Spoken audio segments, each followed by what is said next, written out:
amene mwini mtunda ndi nyanja ndamene adachita chozizwa tsiku limenelo makosana inali nkhani yosausa kwambiri. Ndikamati nkhani yosausa ndidakumana nayo tsiku limenelo, inu simunayione nkhani yosausa chifukwa munangolalikidwa mwina mwangobalira momwemo muzipembezo zanu, basi makolo anu ndazibusa, ena mabadwa kuchoka kwa maprofeti, ena mabadwa kuchoka kwa maprofetesi, basi mwangokhala mmene mwanyamata okula ni mabaibulo nyumba chaka mukongochita zibwana kuchikhirisitu koma tanzanu amene timadya Kolani, amene timadya satanic bible madala kuntunda mwini chilengedwe anatipeza siku limenelo. Ngachinalisekesa ndichonena kuti nditadzaona kuti tsopano mphamvu ya Mulungu yandigunda. Choyamba ndinamba kumva mawu inali nkhani yosausa, ndinamva kumva mawu.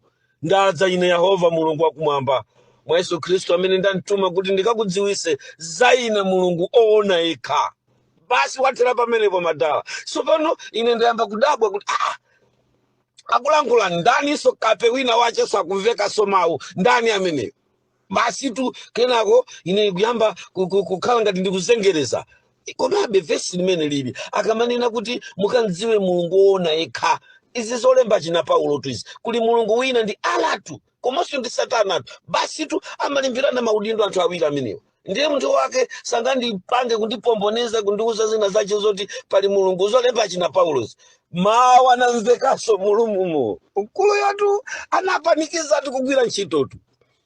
Hakuti koma ndilipo ine Yehova Mulungu wakumwamba amene ungandidziwe mwa Yesu Kristu amene ndinamtuma ndadza kudzakuitana mwana wanga. Nkhani yosausa inekena kusha ndipange bwanji. Ndiye ine basi ndikuganiza kuti ndi wina wache ndidzuke apapa ineyo ndikaone mwina alicha ku dining po mwina ali nyumba mwanga, ndikaone kuti mwina alicha ku dining ikuku mwina alicha ku sitting room foni nakhala pa dining pa table yodyera kena kuti ndikaone ukuku ku sitting room kumwina kapa amene ali kutiko ali kundithane naye pamenepo ndiye kuti ndachaja ndapisa mthumba chifoni ndikamaka ndinali kuti ndichogera kusamba ndabwera apa ndiye ndinali ndikalingi kena kakenso kamene kamakhala kosausa kwambiri kamalembedwa kuti LG.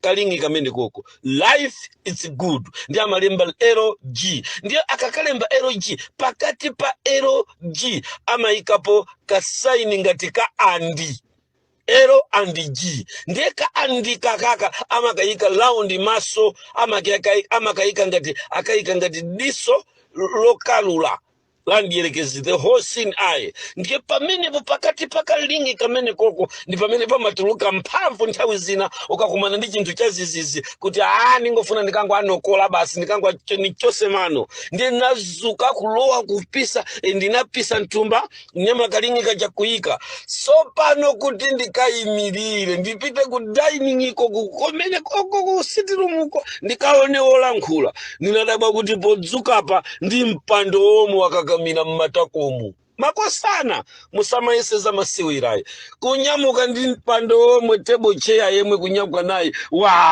ine kudabwa mpando wakakamira mmatako sizimateka sizinachitike poso zimenezi. Ndinaugwira mpando uja kukankhira pasi ndikuona kuti sizikuteka ndakumana nayo mphamvu sizikuteka ulo pang'ono ine ndipange bwanji apatu munthu ndenda tani ndakodwa ine za usiru zimenezo tithana basi ndazakhalatso pasi ndadzayimiriranso kena kukankha mpando ndikuona kuti ukukanika umene uku makhala ngati kuti unamera munofu ndiye kuti ndi nyama yomwe ya mmatakomo ikukhala ngati ichoka nawo. Pamenepo sopano ndinayamba kuzindikira kuti bodza chinthu china cha mphamvu chabwera mnyumba mwanga. Makosana ndikamabwereza kuti Mulungu amene mukumseweresa inu akhristu ku dziko lapansi ndi wamphamvu kwambiri amaposa Satana ndiyelekezi amene ife tidamtumikira amaposa angelo onse akugwa ndi wamphamvu sizamasewera ameneyo akunimvesa kukoma kwambiri muchikhristu chimene ndamjoyina chifukwa siku limene anandita mphamvu mukudziwa tinali akatakwi Oti mapesa kuti takwera stima, mustima munja kutuluka, kulowa madzi, kupita uku, kuzungulira, timapezeka kuti tasanduka tilipo anthu 5, timapezeka timapanga zinthu zosiyana kugwira stima ija pa nyanja 3 days osayenda imeneja, titatenga kudzoza kwa ku Bermuda Island. So tinali madolo akatakwi opanga zinthu zosiyana za satana ku dziko lapansi. Ndiye tsiku limene lisopano linali ngati tsiku lina lache loti londidabwisa kuti ni ndani amene akupanga zimenezi. Mulungu tu uyu amene ndikunjoya leroyi. Kodi linali ngati amasewera. Makosana. Kenako ndazakhala pansi. Ndati sha. Apa kanga pali china chake. Basi. Ndabwezera pomwe paja ndikuti somwe zimene ndipange apa za ukape ndisiyeke baibuloli ndikundibusisa makosana sobono ndatenga chala changa kuyika pa pepala limenelo pa peji limenelo la baibulo kugwira uku kuti ndikankhire uku makosana nkhani inali yosausa kwambiri nadabwa kuti kapepala kajaso kuku sikakutaniso sikakulolaso kuti ndikanyamule ndikachose sikakutheka kapana kagwira ine kukankhira uku zikukanika kukankhira kukutenga malovu kuyika apa kuti nditseke chapter chimene chocho chapter 17 cha Yohane muli nacho nyumba mwanucho kuti ndichitseke chimene chikukanika pamenepo pamakhala ngati chisulo cholemera mwina 100 chakutika ichi kuti nditseke ndichala chikulemera pamenepo sopano mmene ndinangoona kuti ndikukanika kuzimitsa kutseka makosana ndinadziwa kuti munthune am under arrest ndamangidwa. Kwa masiku limenelo makosana ndikunena tu za Mulungu uyu ndampeza kuno akundimvesa kukomayi amene yena mukuti ayiye sanatuluke makosana ine ngakhale lili koko ayi ngati chala kuika kwa inu mwina chifukwa choti ndikufotokozera za kumeneko mwina ndecholakwa kwa inu akhristu ndithandizeni kuti samaneni kuti ndikhale mkhristu wabwino koma ineyo makosana zoti sinatembenuke chachani kani imene ndiyo sausa makosana kwambiri chifukwa na amene ndinakumana naye siku limenelo sa apostol anu sa president achipembedzo chanu ayi anali wamkulu amene wamphamvu kuposa amphamvu a dziko lapansi ndinakumana naye siku limenelo ine ndinadziwa kuti amene ali pano akuposa Lucifer amene ndakumana naye pano akuposa mademons amene ndakumana naye pano akuposa Benito Mussolini sangafanane ndi Alexander the Great Haile Selassie akuchepa ndi wamkulu kwambiri amene Muhammad ndi ana sakufana naso ayo iye ndi wamkulu kwambiri amene sindinga lachina Henry Iniesta ayi mapuluma philosophy ndi wamkulu kwambiri munthu ndakumana naye pano ndiye ndipange bwanji sopano kani ndafika podi yandivuta kukhala pansi Mulungu uyu amene tikuntumikira lero iyi ameneyu pondipeza sizinali zinthu zamasewera sopano ndiye kuti nyanga yanga ija yakanika singatheso kugwira ntchito ndati paja ine ndikaswiriwa apiye andisapiye ndiye ndisanapange apiye pamalopo pakuoneka kuti pavuta andidziwe kuti nanenso ndine dolo ndiye ndinayamba kale kufuna kutseka baibulo ija ndiye ndinapisa kweni kuchikutoko kupisa zala pansi pa tebulo kuti ndikoke uku nditseke baibulo linakana limenelo kukana nganga tukuta misempa stamina yonse ndikuyesera kuliona kuti likukanika kuti likatseke ine ndinadziwa kuti makosana munthune am under arrest sindiliso mene ndinalili mujayi makosana tsiku limene Lucifer anadziwa kuti kuli Mulungu kumwamba wamphamvu kwambiri ngati ankadziwa panawonjezeka kudziwa chifukwa anayesera kuti andithandize pamasenga amene ndimapangawo koma wamkulu woyima pamaso panga sizidatheke kwaulo pang'ono makosana kuti ndichita apiye ndisungunuke nimangolimva thupi lilizi ndili mmene ndilili munthu wamba ndatha palibenso kopita kudina pano kugwira ziwiri za kumusizi osatheka kulephereka makosana mmene ndikadachitira kuti ndinayesera zonse kutenga zala ziwiri zitali zizi kuziyang'anisa zimene zimmaso mwangamo timayika dzanja likuliwongola ndi kupinda zala ziwiri zikuyang'anisa ja maso kuti mwina mutuluka mphamvu ina yace imene yakhala ikutuluka kudziko lapansi muthandiziro ndi Satana, koma mphamvu imeneyo sinatulukenso, ndatha amu under arrest. Makosana inali nkhani yosausa. So ndikamanena za Chikristu ichi kuti Yesu ndampeza uku, Mulungu ndampeza uku, ndi wabwino ndi wamphamvu siningamusiye. Ulanthu mutatukana, muzitukana kumene, muzitukana mukuganiza kuti chipangizo cholalata kunyoza kutani kuti zindithandiza. Iyayi ndili nganga mpaka tikakumana panzera pamene tizikalandira mphoto inu ndi ine limodzi. Mutamaliza kundigwesa mphwayi ndikafika pamene ipopo. Inali nkhani yosausa. Ndalekanika Bible kutsegula kuti ndilitsekera ndivuta kenako ndipanga bwanji munthu wamamuna apa pamene zililimo achimene chite ndichani pamene ndisanamalize kuganiza zochita ndinangomva ngati zimafoloko za dina paphewa ndi phewa ndikuchita kalampa khosili kuzampana museli mwa khutumu kumanzere kuso museli mwa khutu chalokeka khosili kutembenukira ku even an inch zosatheka ndangoti gwa kenako kuti ndiphetire ndukanikanso zavuta. Ndi wankulu kuthana ndi mfiti za dziko lapansi amene ndi wankulu kwambiri. Ndikukhulupirira kuti ngakhale pakadakhala Aleister Crowley sakadakwanisa, ngakhale pakadakhala Henry Clausen sakadakwanisa, ngakhale pakadakhala Albert Pike sakadakwanisa. Chifukwa amene ndinakumana naye ine ndi wamphamvu sizamasewera. Ndikunkuda bwani mukamayenda nyanga nyimbo manja zazi mukachoka kumeneko basi ulendo mmamowa, ulendo basi mwakachasu kukacheza ndazinzanu, ulendo kwina ndi kwina ndingokuda bwani, ulendo nzibwenzi basi mafoni basi ngama WhatsApp kutumizana na mainisi ndi zibwenzi. Mulungu ache waine tikakumana okondedwa tikakafika kwatu ndi wamphamvu. Silanga inu mukunseveresa chifo choti wina wakanangobwera basi ka effort basi ngingidi basi atamanga bandani nkhosi basi ngingidi tabwera wai basi bwana ulendo kokabatizidwa zazi katembenukidwe kanu mwina kanali kazi chifeke mukujuluka zonena katembenukidwe kanu kopanda mtengo chifeke mukujuluka zonena. Koma mukadakhala kuti munakumana ndi chimene ndinakumana ndikumuona amene imphamvu zache mbene zimakhalira mmene amathera madolo. Makosana madolo amathedwa ndi mkulu ameneyi ndi wamphamvu kwambiri. Ine ndinazindikira kuti zinthu zanga sizili chabwino, sizili pabwino. Mmene amabwera anthu kuzanditola mazulo khani yovuta. Tsiku lomwero Makosana ndinapanga chisankho choti ndisiyane nalo dziko lapansi. Nomatu ngati ndazimayi ndisiyane nawo.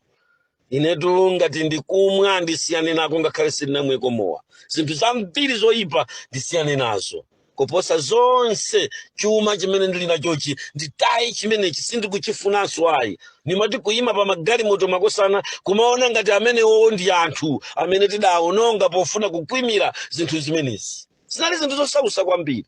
Na utamverani kukhala mu Chikristu ndapindula.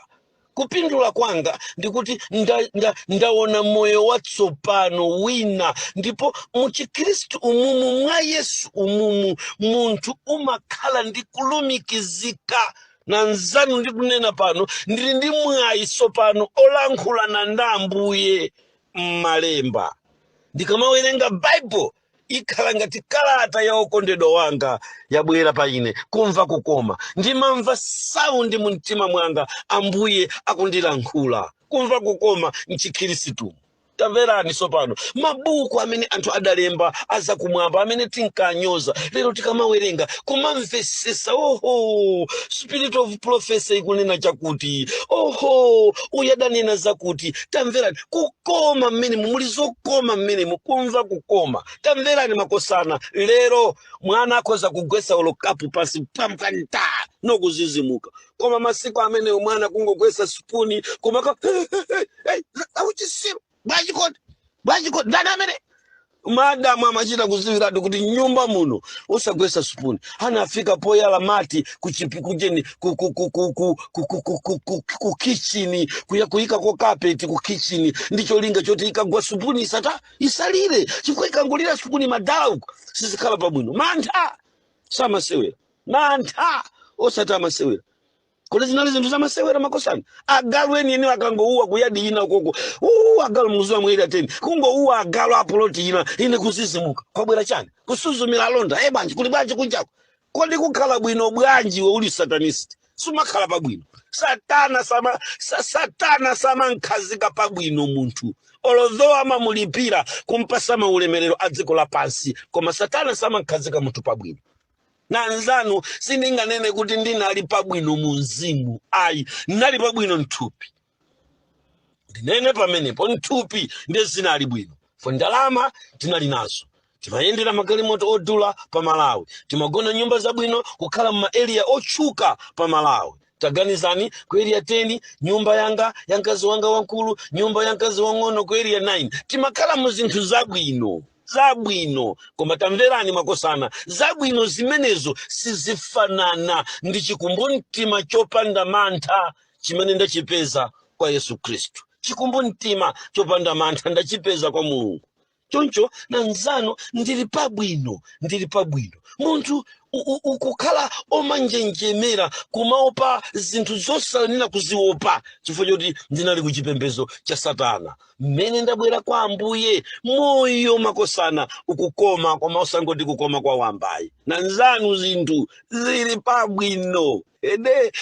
Nzanu zinthu zili pabwino. Haleluya Ambuye. Ndikumva kusekemera, ndikumva bwino, ndikuyenda mwamtendere ndili pano. Ndilibenso mangawa, ndilibenso mantha ndikunena pano. Ayi, ndikukuza ndizoona tu. Undikonda ine wachifundoyo. Abale. Ngani yake ndiyo sausa kwambiri. Ndiyo sausa kwambiri okondedwa. Zimene ndikuziona ine lero ndi zinthu zokoma mwa Ambuye. Zikumbumtima zolakwika zidatha. Satana amapereka adi zinthu zabwino. Kudali zabwino. Zimene timaziona. Taganizani kuti ngakhale azimayi kuzaka zathu zomalizira za kumapeto makobiri atasefukira gulu lina la Bohemia Grove gulu limenelo ndanyamata china Obama uko potilipira kuti tathandiza kupha Osama bin Laden nginali nkhani yosausa kwambiri amatipasa makobiri ambiri ndalama osati zamasewera iyayi takathandiza nawo kunokola second image kodi mukuyesa zinthu zamasewera makosana mbiya kwaji kwa nambia ngaya wanachi mbia ngase wanachi mbia kumakwera pano ndege ulendo Venezuela kukacheza ndasika no Kongola ziko la pasi kumene konde kule azimayi okongola kwambiri timapita kumene koko ku Venezuela tinasiya izi nyala zanu zili mu Johannesburg zanu zili Durban Malawi muno mulilongo Blantyre muli ndani mwakuyima bwandiromo nda angafanane ndi ma Venezuelans msikana kuti kuyima apo kuone kuti oye kuti pa imangero kapena pa imandani makosana zinthu zopanda ntchito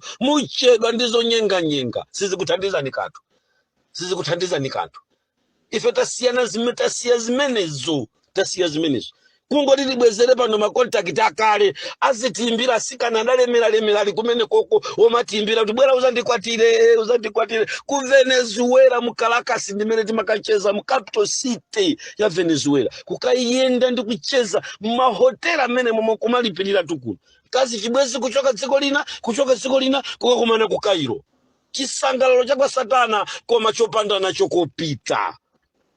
Ndikudziwa ambiri mukufuna mutajoina chipembedzo cha Satana koma muli pa mavuto mudi andalama lero musangalala ndi makobiri lero koma makobiri anuwo mukupita nawo ku Gahena kulibe kumene mungakapeze moyo wapamwamba ngati umene uli mwa Yesu Kristu. Anzanga musachedwe ndalama zanji zochitisa mantha kumaupa imfa ndalama zanji ndakuuzani nkhani imeneyo makosana ya imene idachitika ndikuchoka dziko lina kupita dziko lina ndili mu ndege kuti nakumana ndikamwana kena kamene kankafunsa kuti ukuthawa chani nanga ukuopa chani ukupita kuti nanga ukuchokera kuti ine ayayi kuswa chonena anandifunsa mwana amene maulendo paka na 4 ulendo wa nambala 5 ndinamuopseza ngati nimmenye mbama umwe ndifunsa bwanji funso laka mafunsa limodzi ndege ikupita kokagwa zona koma inuyo mukuchokera kuti mukupita kuti ayayi ndikuchokera umumu mujeni mu Pakistani mu apa ulendo ali inde kumene mukupita ndikuti ine kumachula dziko limene nimalowa kuti iyayi sukumva chimene ndikukufunsa itatera ndege tose kuti ambuye alemekezeke ndege ikanagwa Mulungu atipulumutsa anandithamangira mwana uja akuti Madala mukupita kuti nanga mukuchokera kuti koma ndege yasika tuli pasi ine namuyitanira paseli pa anthu tisanakwere basi imene mumakwera kuchoka mu ndege kupita mu building ya airport kuti mwana iyo tanina ukuti chani koda kuti nanga iweyo akuti ine ndadandaula kwambiri kuti ndege isinagwe chifukwa kumene nimapita ine kamwana kamene komakosana kanayamba kutchula ma capital city akulu a dziko lapansi akuti kumene nimapita ine Singapore ikunama kumene nimapita ine Abu Dhabi ikunama kumene nimapita ine Qatar ikunama kumene nimapita ine Beijing ikunama New York ikunama ndimapita ku town osakala soyofanana ndi Amsterdam ndimapita ku town yowala yokongola kwambiri kumeneko ndakuphonya chifukwa ndege isinagwe mukumuona mtendere mwana iso pano mchimene ndachipeza ine lero okondedwa kumene ndikupita ine kukuposa zisangalalo za azimayi ku Venezuela kumene ndikupita ine kukuposa ulemerero kwa dziko lonse lapansi kumene ndikupita ine kukuposa kalikonse kokoma kamene anthu mungakayerekeze tsopano nanzanu ulendowu ndikulunjika pa Yerusalemu asopano posachedwa ndilowa kwathu posachedwa ndilowa bachedwani ndikulankhula zambiri ndakumvani aneneri mukungozionongera mautumiki mpaka kumatumiza ma audio ndikumanena kuti ayi chimene chindi chirombo chotuluka pansi mwina munamva nyamata ino wina akulankhula zimenezo mtumiki nzanga kumanena kuti ine ndi chirombo chotuluka pansi makosana ngani yosausa ngakhale amene tikudziwa ulosi chirombo chotuluka pansi ningakhale ine chirombo chotuluka pansi Revelation chapter 13 inu osansusa mungu muyang'ana munthu kumamvera maaudio ake osamuuza kuti asewa sochera bwana chirombo chotuluka pansi pa Revelation chapter 13 ndatwaibu Gani yovuta tichedwa mbale wanga bwera kwa Ambuye tonse tili mbasi imodzi tikupita kumwamba tingokonza minjiro ine Mulungu andiyitana mtundu wina nanunso anakuitana ni mtundu wina tiyeni tizingopita limodzi kumwamba khani iyi ndiyo sausa kwambiri okondedwa ndikuuzeni ndipo mumve munthu amene mungamfunire zoyipa sizimatheka ife tili kuchipembedzo cha Satana mmasiku amenewu chama 1999 kuzalowa 2005 tamverani makosana ku 7th day kudabuka mlaliki sana liza masewera Tone Nyirenda alipo mpaka lero sadamwalire mkulu amene kodi zinali za masewera anyamata amu 7th day mabwana aku 7th day anthu obadwa moyipa mtima amatipeza kuti tizimpanga ataki timuloze timuononge timpweteke chifukwa chimalalikira chinthucho osadiza masewera mungaganizire zimenezo kodokondedwa zonena tangokhala phe koma ziwembo zimene mukankozera munthu amene uja ena muli ndi moyo mpaka lero mukafufuna zinthu kwa anthu okhwima ngati ife masiku amenewo tili ndi moyo mpaka lero kodi lero zoti takumana tonse pa 7th day simukuchita manyazi lero ali kuti Tone mmapondereza uchi aliku sana kwere ujali pamwamba Mulungu si munthu makosana Mulungu si munthu munayesa tinaona tili ku sataniki timakuonani mmabwera mmakumana ndi anthu anzathu kumatiuza bwanji ku 7th day kuli wina wachi mwakuti munkhalire munankhalira koma zatheka Mulungu sanyozeka, Mulungu si muntu. Mukalandira chiweruzo cha chipongwe chija ngati simungalape nsanga. Tanzano tinasiyana nazo, tinasiya zonyoza, tinasiya zopondereza. Tifuna kuti amene Mulungu wasankha alalikire uthenga wabwino, adzalalikira omwewo mpaka tsiku la kumapeto. Ndikutsimikizireni pano, mkulu amene uja adzachoka tsiku limene iyeyo adzafune, osatifoja masengano munkapangaje. Ndelero muliku simunachite manyazi, munkanena zambiri mbiri nthawi imeneja. Mwakuti sangapangise meka chakuti nsonga ziriku. Taona ni anthu amene ali registered mipingo yanu amene anatembenuka nditone Nyirenda. Muja mukafuna kupha, mukati ndiye chikuthandizani cha, muja mukati mupondereze. Satana amango kuna mizani, mukoza kunena zambiri zaine, koma ine chisanzo chakuti Mulungu amasamala anthu, chisanzo chakuti Mulungu amasunga anthu mpaka tsiku limene iwo atafune kusachoka ku dziko lapansi, ndipo choonadi sichiponderezedwa. Tili ku satanikiko tinachionera pamulaliki wa Seventh Day Adventist Tone Nyirenda kuti Mulungu amasunga anthu wadusa muminga zoti simungazimve ino. Tinali mpanelo kumamva anyamata apo tini mwana ameja pitani, tinkatuma anyamata pitani kani mukufunayo ino kauze na uje tazisinga ngata mamizi tawamba timene munkafuna kuti mumpwetekere nato munthu. Lero aliku ambiri ainu mulipo simunamwalire, mukuchita manyazi kapena mukuona ulemerero. Ambuye atithandize. Makosana tili ndi zambiri zoti tingafotokoze, koma tangosungana mmenemu kuti tentiziyenda chifukwa Mulungu ndiye odziwa kusamala anthu, Mulungu ndiye odziwa zonse, Mulungu ndiye oteteza anthu. Ine ndi zisanzo zimene anthu amene tinkafuna kuapanga chipongwe kapena amene mipingo inkabwera kudana nawo kuti asakala atsogoleri a mipingo, tili nazo mbiri, tili nawo malekodi, koma amenewo mpaka ndatembenuka mtima ndapeza kuti adakali stilu sadaonongeke. Ndiye kuti Mulungu sanyozeka, ndipo ndi wamkulu ndi wamphamvu. Ineyo ndine pateni ndikutengera chisanzo cha anthu amenewo amene mu Adventimu tinkaona kuti mukufuna kuachita chipongwe, koma anakhala naima ndi Mulungu.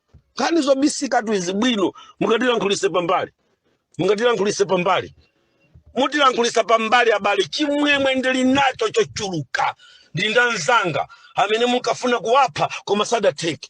Ambiri alalika dziko lapansi anachitidwa chipongwe ndi Satana koma sadateke. Alipo chifukwa Mulungu ndi oteteza anthu, Mulungu ndi osamalira anthu, Mulungu ndi mthandizi wa anthu onse. Zimene anthu munkamumana mulaliki Mulungu adampatsa, zimene inu mukuganiza kuti ine sindingazipeze Mulungu andipasa. Chifukwa kumwamba kuli Mulungu ndi mmodzi yemweyo, sasintha ndipo sazasintha. No matter mungandichite crash ku doctrine yanu, mungatani ayi makosana musachedwe pamene mukupaona kuti apa mbale iwapotoka.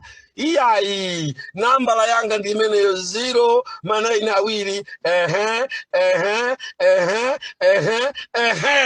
mwamva kodi makosana, ndipezeni ndiyimbireni tiyankhulane fusani habari alini manambala amenewo asakuza mbali wanga apa papotoka.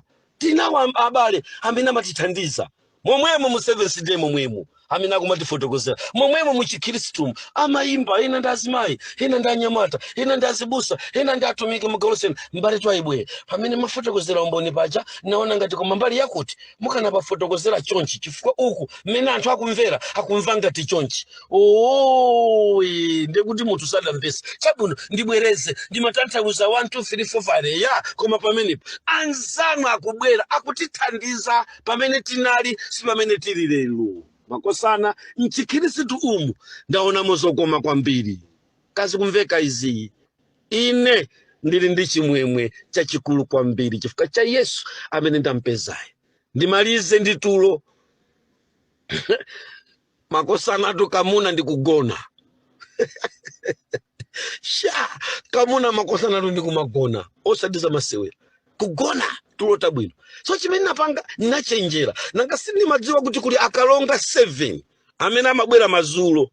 Ndiye pemphero la 7 koloko nimalibongesa sizocheza chama 7 8 simasevera. Nimadziwa kuti apa ndikukagona makosana aja 7 akalonga aja pambuyo pali yese pali over 12 million demons. Ndisachite za masewera ndiye ndimalikunga pemphero sila masewera ya ubwere uone ukumana nayo wamphamvu wa mwamba akukhazula taesera kuponya matake yako ukuchepa katolere unyulo wako ubwere nawo ukuchepa uduka nawo manja umene ubwere uzaise kunimanga wata akaza kutuma kuti kamange munthu ameuja kudzango nyamuka kumene uliko ndikubwera kuti uzani mange siku lomwero wata mulungu adzachita ntchito yake chifukwa yali pa ntchito sitikhala pansi mpaka pamene tikumaliza timagona ndayaya kugona ndaya chikonono mtendere kaya kuzigwa mvula kaya kuzigwa chani mmene ikabwera fuladi kudera kwathu kukantire kwanga tinamvera maza ali mchunu kugona mapeto ake ndangonyamulana kwamangirira mtengo kusiya bulangete ndi ufa zizipita ni mazi kugona anzanga nathawa ndi ufa ine kulephera kuthawa ndi ufa chifukwa chano tulo mtendere na nzanu ndili pa mtendere muchedwa tiye ntikonze minjiro ufumu wa Mulungu wayandikira tilowe mmene mokondedwa ndikunena nonse tiye ntipange chimodzi pamene mwandiona sinachite bwino tabwerani tichite limodzi osati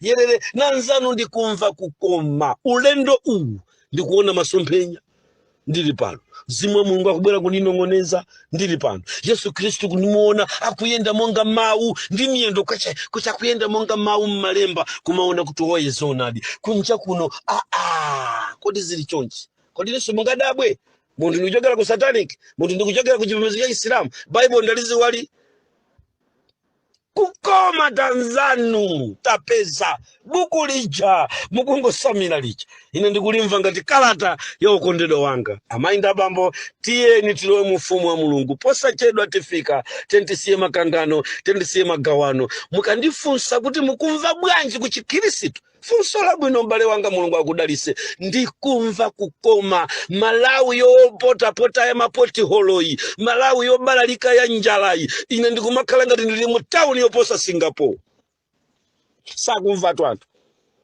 ndikunena dziko la njalali dziko losausali koma ine ndikumamva fungo la zakudya la Yerusalemu watsopano ndili phe tupilanga likungosalala kunenepa koma munthu okudya therere ndili phe tazina osadya kumene za sowa simunandipatse kazi kumveka zimenezi koma ndili bwino I'm comfortable ndipo ndili mu comfortable zone pamene ndili pano zili pabwino kopsa munthu wina asabwere kundichosa pa zabwino zimenezi ndi maganizo ake olakwika ayi tikupita kumwamba Ambuye akudaliseni abale ndi alongo Chikhristu ndichokoma ndipo ndikupindula taimusi pulasi taimusi matapulai geometry chani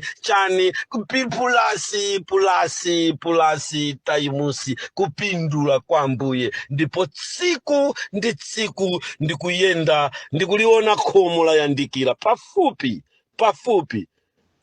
okondedwa pamene ndikupaona ndili pafupi ndi kwathu mulonda kodi nthawi ili bwanji mulonda nati kwasala pang'ono kucha nyenyezi zatanda zaonekera ndili pafupi ndi kwathu.